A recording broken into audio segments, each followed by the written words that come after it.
Hello and welcome everyone. This is the second episode of Kurakani, and I am Nishche Sakya, the host for today's interview. So, our guest speaker here is from Bangladesh. Uh, this is Shomik Das. He has done A levels and O levels with DPS STS, and he's a school undergraduate from Bachelor in Business Administration from North South University, that is NSU, and currently is in construction business, and also he's starting a medicine delivery startup which will be launched in 2 months. So welcome, Shomik. Thank you, Nishya. How are you doing, bro? I'm good. How are you? Yeah, it's going good. How is pandemic at your place? It was hard like everywhere else. It was hmm boring as well. Yeah, At it was your boring for us too at the same time because like everything stopped happening all over the world. So it was pretty yes, boring for us. We were under lockdown, but we had to go with the flow. That's how life moves. yeah. So do you want to tell something more about yourself? About myself, there is nothing much to tell. I'm just a normal person doing. I got after my undergraduate, I actually got involved into business. I didn't go for looking for any jobs because I felt like I need to, like for making yourself stand up in a place, you need to go from the roots. So I actually thought like starting with the business would be a great idea rather than there were a lot of people like they were telling me just join a job, look around, but I felt like I don't have much time in my hand because like half of my life is gone. Not half of my life, at least one quarter of my life is gone. So I felt like like I should start my career doing business. So I have joined business after my undergraduate, but I still do have plans of doing masters, but not now. After like 1 or 2 years, something like that. Okay. So we met through XAMUN 2019, right? Yes, sir. I have met you in XAM in 2019. Yeah. It So was a you are a beautiful evening. fantastic chair. You are a fantastic chair.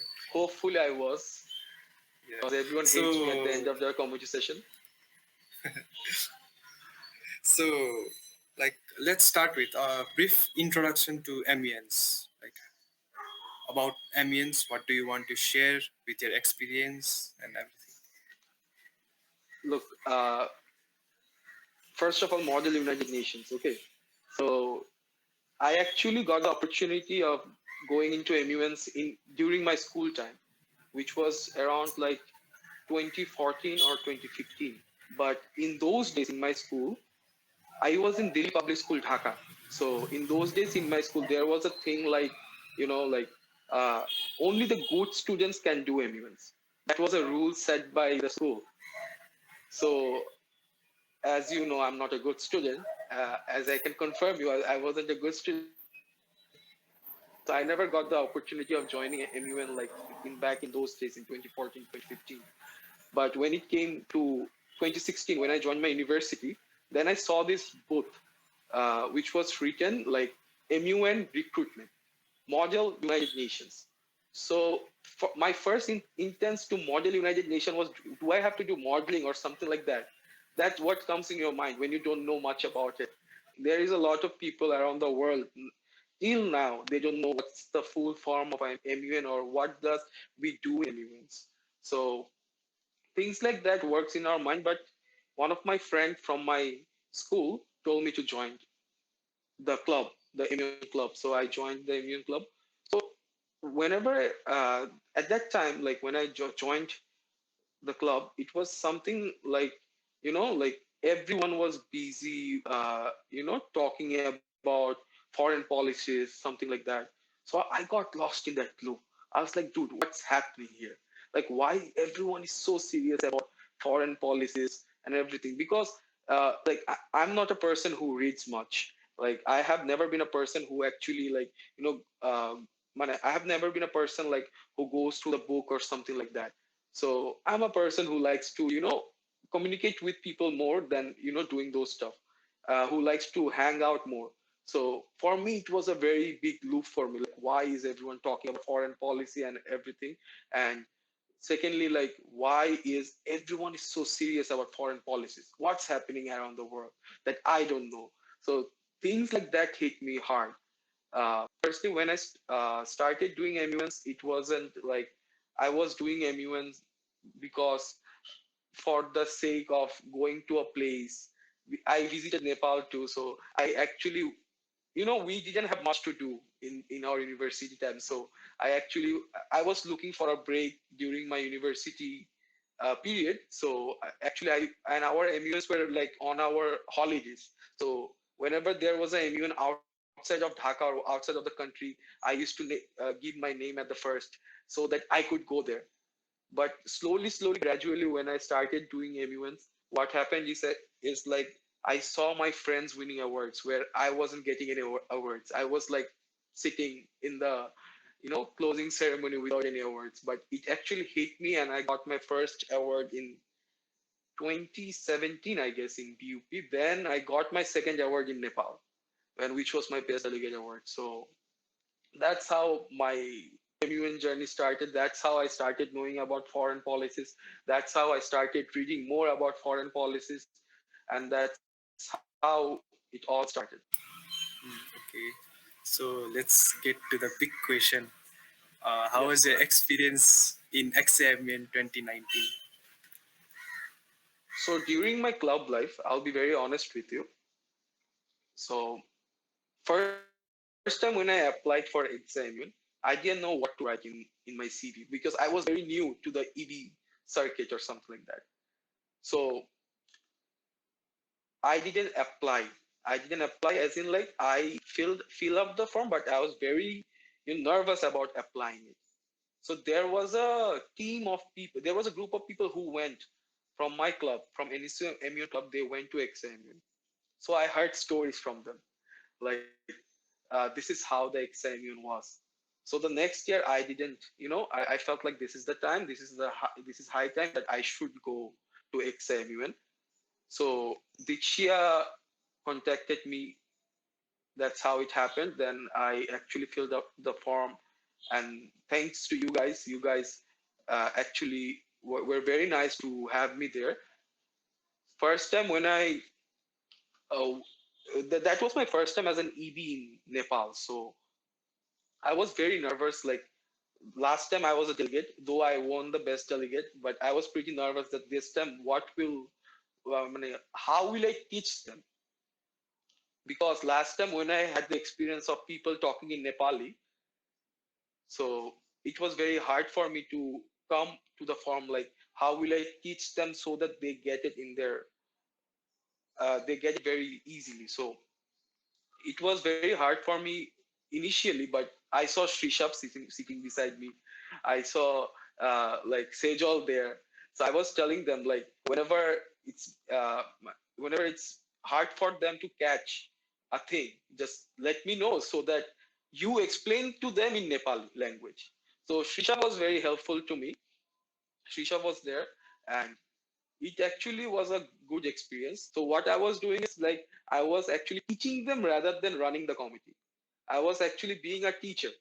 I was teaching them how do you do MUNs, how do you like about the rules and procedure ROPs. I was teaching them. So I felt that at that point, like you guys needed the learning part more rather than the like the what comes after it. First, you need to learn a thing, then you implement it. The implementation should come next, but the learning process should come first. So I felt that the uh, the delegates around in my committee and even in UN women, I guess, so they were like, they were back behind in the learning process. So I was trying to teach them more and take whatever is coming out of them. Because if I wanted to pressurize them more in that situation, they won't be able to take the pressure. Like they won't be able to adapt with the situation. So I was very easy and lenient with them about it, and I went through the teaching process. And both of my committees, I'm very proud to say, both of my committees were very fruitful, very fruitful. And I guess for that, I'm sitting here right now. Yeah, I can vouch for you. I learned a lot from you. Like it was like my first MUN where I, you know, interacted with someone from outside of Nepal, and I know I was the very rude. I know I was very rude. like I think you have to be rude when you are chair. I guess like No, no, for I feel that delegates to sometimes, learn. yeah, when you have to teach, sometimes you need to be rude. Because in my life, if I have to give someone the best teacher award, that is my one of my rudest teacher ever. His name is Tapor sir. He taught me higher maths. We call it additional maths or pure maths in Bangladesh. So he took the roots. He made himself rude so that we could learn. So I actually use this process of teaching. I for that reason, some people likes me, some doesn't. Those who like me, they actually take something out of it. Those who doesn't, I don't know what they take. They just keep the hatred. From that committee that you like, taught us, uh, I learned that the MEN scene in Bangladesh is really different from like here in Nepal. So first, I would like to ask how many MENs have you done till now? I have lost count, to be honest. But it will be something 50, 60 plus. But I have lost count, to be honest, at this point, because over the years I've been so busy with my work that. Once there was a time when I was keeping count of every single MUNs. Like I was updating my CV. Like we do have an MUN CV in all over the world. We call it MUN CV. So I was updating every single MUN I used to do. But I lost count over the year, but it is 50, 60 plus, hopefully, I guess. But like you have to understand one thing. MUNC is different in all over the world. We have sent, like from my club, I was a former member of North South Model UN Club.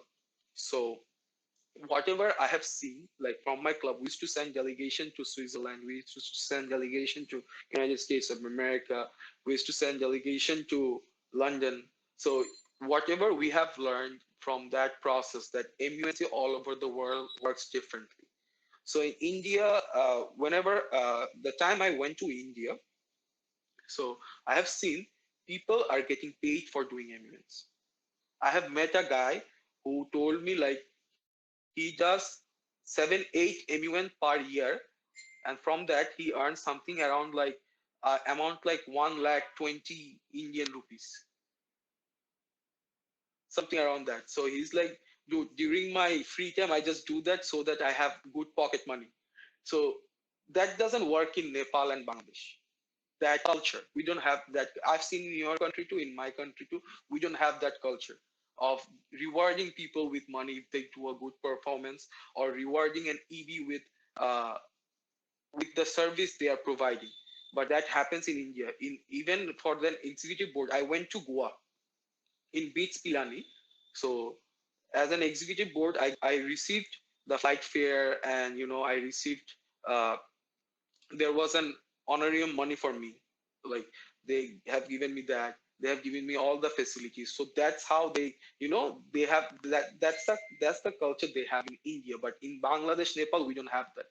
But I feel like people will be more interested in coming to this circuit more if we have that process going on, because people will show more interest, because at the end of the day, you are giving a crest, you are awarding them, you are respecting them, but when it comes to a monetary value, people gives more value to it. That's the reason we work hard to earn money. you know that's how the people will be more interested, then they will give more, they will work more hard behind MUNs, and they will earn something out of it. But usually for a student like you and me, and I'm not a student now, but for a student like you always have to think about your budget before doing an MUN, right? You have to tell it to your parents, right? Like this is the Yes. like I have to go to this MUN. This can be the fees, or this might be my transportation cost or something like that. But if we have a reward system like that, if something like that can be minimized from our entire MUN process, I think that will be great. This is a culture that Bangladesh, Nepal, and in Pakistan too, I heard they also reward with money. But this is what Bangladesh and Nepal needs to learn from India and Pakistan, or in America, America, or something like uh, Switzerland, UK. They have to learn from that. That rewarding with monetary value, so that they get, people are more, you know, people are more encouraged to do MUNs. You know. Uh, so, what I would like to ask is, what is the biggest thing that you have learned from your MEN experiences? Bro, first thing, diplomatic skill. Diplomatic skill. There is a lot of people who will say that I have. So let me get one thing straight and clear to you, to all those mourners in people who does MUNs in Nepal. I will be very clear to you. If someone gives you a fairy tale about, if someone tells you a story that by doing MUN you are gonna get a job in UN, that's not right. That's not right. That's 1 out of 100. That's like 1 out of 100. So I'll be very honest with you. Like, what you take out of MUNs, you take out your diplomatic skill. And now you might tell me, what's the point of diplomatic skill? You know, the most important part whenever you are going, after you're done with your studies, when you go to your job, or you're doing a business, or you're doing a startup or something like that, the first and most important thing is you have to be diplomatic while you're talking to a person. Your communicating skill is very important. So that's what we take out of MUN. Like people like us. But I would say one thing, like there were few guests in my conference during my time that they were the ambassador of Nepal, they were ambassador of like UK, they were ambassador of Germany. They told me they used to do MUNs in their school life. They actually told me that. But you know, like how many people of us, like if you count the entire circuit, not everyone can be an ambassador, right? Or everyone cannot represent the country in UN. That's like 1 out of 100, right? So always keep in mind, whenever you are doing an MUN, you have to show, you have to talk with people, you have to connect with people, you have to show whatever you have inside you. You have to learn from people. If you aren't able, if you're shy to show that, you are, if you're shy to talk with people, make sure you are following others, like you are following, like you're, whenever they, I'm pretty sure in a committee there are a lot of people who are speaking. So try to learn something out of them, so that you can do it in your next conference. Don't be very nervous about everything. Like as a starter of MUNs, like when I started my MUNs, so it was like during my first 1 2 MUNs, I was very nervous to talk to people. But when I started talking to people, I started making more friends. I still remember when I first came to Nepal, I was very shy to talk to uh, anyone Nepali. You know, like I was very shy. I'm a very shy kind of a person, so I was very shy to talk to for the first instance. But eventually, when I started talking to them in that trip, I have made so many friends from Nepal that I don't have count of. I still have contacts with them till now. Till that, I I till now I talk with them.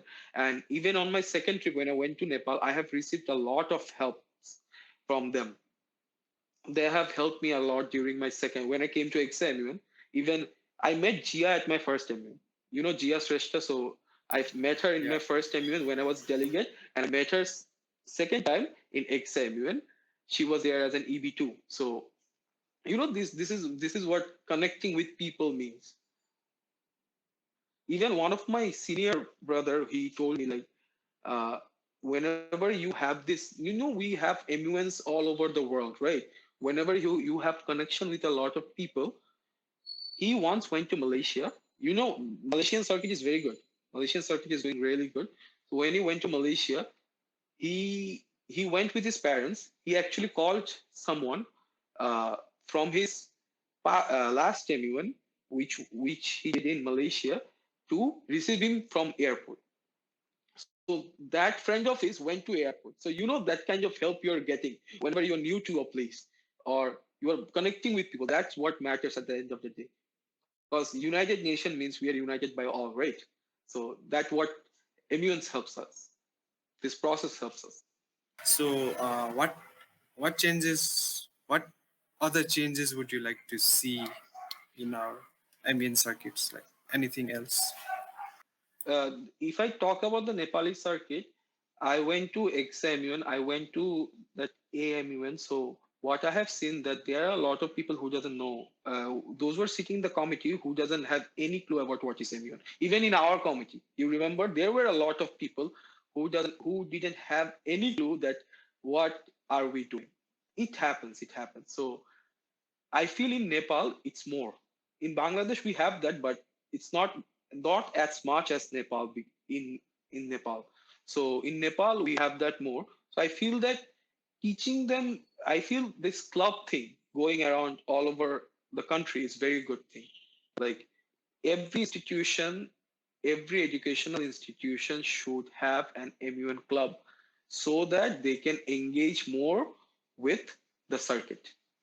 And remember one thing, in my school DPS Delhi Public School still now has a club, MUN club, DPS MUN club, and my university they also have a club, NECU MUN club, North South Model United Nations. So this club culture is very good because you know this. Whenever you have this club culture, it helps you in your future too.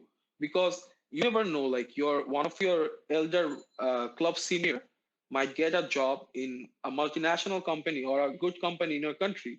He might refer you to that company. As I told you, not everyone from MUN club or doing MUN will get a job in UN or something like. Not everyone. That's 1 out of 100. But other 99 people has to do job or do business, right? So you know, whenever we have this club culture, you get more ideas. Your seniors can teach you a lot. It's very important to have that. So I feel that every single institution in your country too, and in my country too, should have a MUN club, at least for the sake that the students will, you know, engage them, you know, rather than doing uh, all those bad stuff, you do MUNs. I feel that's a way of learning, and you get to know the world. That's the biggest thing. You get to know the world because before doing MUNs, I never used to, you know, I never had any idea like how this foreign politics work, how this foreign politics is running around the world.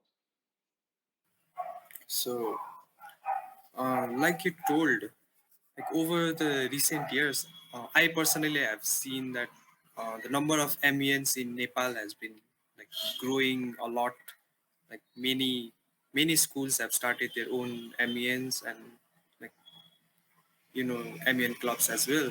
So what I would want to ask you is, have you seen like uh, with all these changes in the MEN circuit, uh, are you seeing like positive changes or like is the quality of the MENs decreasing with the increasing numbers? So you have to understand one thing. The last international MUN I have done was in Goa. It was uh, in 2020 before the lockdown started. Let me tell you a funny story. Like, so I never knew like the COVID thing was very serious because when we went to the Indian airport, like when we went to Goa airport, we have seen there was separate line for Chinese people, Indonesian people, Thailand people, Japanese people. So I was very curious, like you know, they are these Chinese people, Japanese people, they are very rich. They are known to be very rich, right? So why were they in a separate line? And there was something written CORONA. So we were like, okay, there is a virus. We never got serious about it. But that after that MUN, when it all ended, like after that MUN, there was a month gap, and then we started having lockdowns. So that time I came to know that COVID was something very serious about it. So for past 2 years, I will say you the circuit has stopped in every single country because we were doing MUNs online, right? So frankly speaking, practicing of MUNs online is not a good practice, though I have organized an MUN which was online. But after that, after organizing that, I have realized that online MUN might be helping for the time being, but in the long run, it is not going to survive, because there were committees where I chaired. There were like 4 or 5 delegates. People weren't showing up. Once you have someone in front of you, rather than having them online, you create more changes rather than having them online. Sometimes if they don't like it, there is a button they click and they're out. But when you have them in front of you, they cannot do that, right? They have to adapt with the situation, but in online that adaptation doesn't happen. But online email actually helped us for that time being, but it shouldn't be continued in the near future if we have the chances of doing physical emulsions. But if physical emulsion, if the chances of physical emulsions are very low, then I feel that online should come, but not as a solution, but as a like a point to keep the circuit alive. like, And like an another thing, alternative. Nishya, I'm pretty sure for last 2 years you have done a lot of MUs, but there was a chunk of people for last 2 years who didn't get the taste of physical MUs. There was a huge chunk of people, and you know why me and you, why we like MUs? Because we got a taste of physical MUs, right? We know the taste. We know how it feels to do an MUN, how how we connect with people, how we make friends around people, how we have fun in MUN. At the same time, we are learning too, right? We are changing as a person, we are growing as a person, but that taste a lot of people didn't get. So I feel like there is an entire 2 year group of people who lost interest in MUNs. So it is our work to bring them back. Anyhow, that's what we should focus on more doing. Like every institution in your country and in my country, they should all focus in bringing back those people who didn't get a chance in past 2 years. I think that is very important. So yeah. So okay, we'll go to our move to our last question. Yeah. So anything else you would like to add from your perspective, or like any tips you want to give to XAMU in 2022? Let me tell. I will throw this question to you. What do you want to know more from me? Like, you have been a delegate, right? In the last MUN I have done in Nepal. So what more you want to know from me? I'm always up for any kind of suggestion regarding anything. Being a chair, is it easier to manage a committee full of experienced delegates or like newcomers like it was in XM in 2019? So whenever you're talking about experienced delegate, I'm pretty sure whenever I will enter a committee now also, they will call me an experienced delegate. But when I enter a committee for the first time, like for example with a new agenda, I don't become experienced. So whenever I'm chairing with all the experienced delegates, I just keep one thing in my mind, that the topic is not something they have discussed before. Probably they have done it in other MUNs because we have repeated topics over and over again. But for me, throwing a new challenge to them is important, being a chair. Rather than focusing on who is experienced, who is not experienced, I throw challenges to them.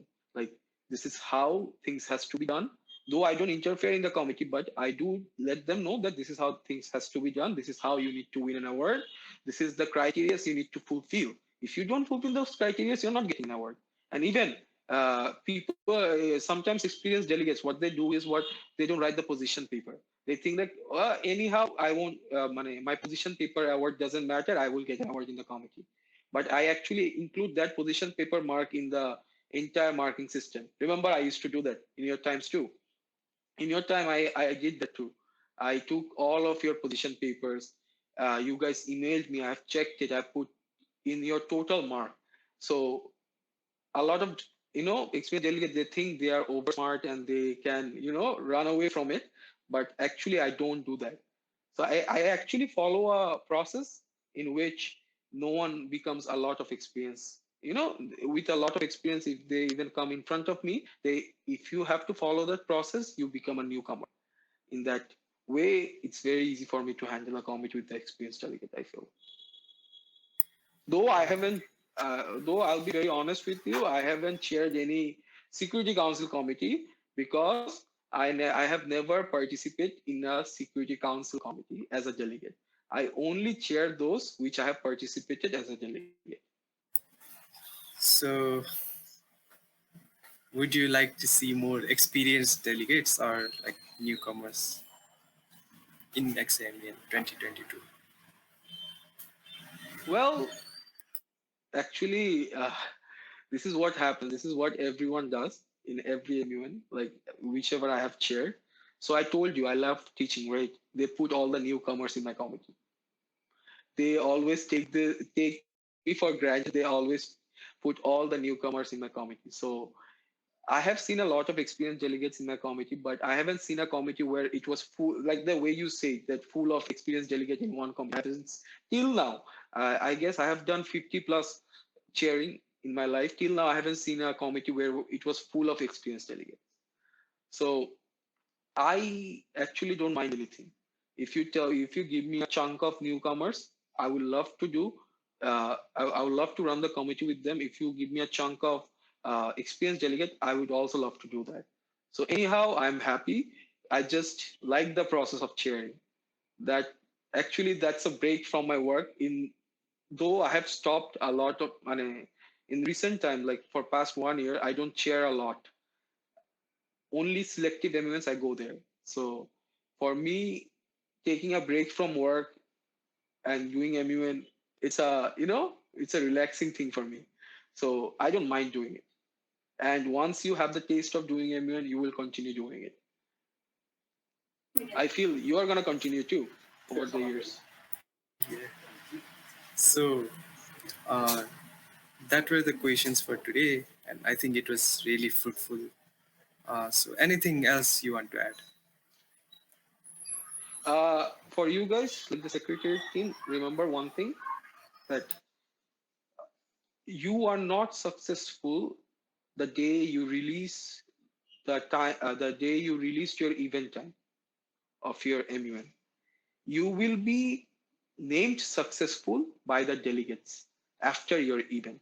So until that time, work as much as you can. Be more hospitable to the delegates because they are gonna give a review about you at the end of it. Be more hospitable to the EBs because they are gonna rate your MUNs out of 5 or 10.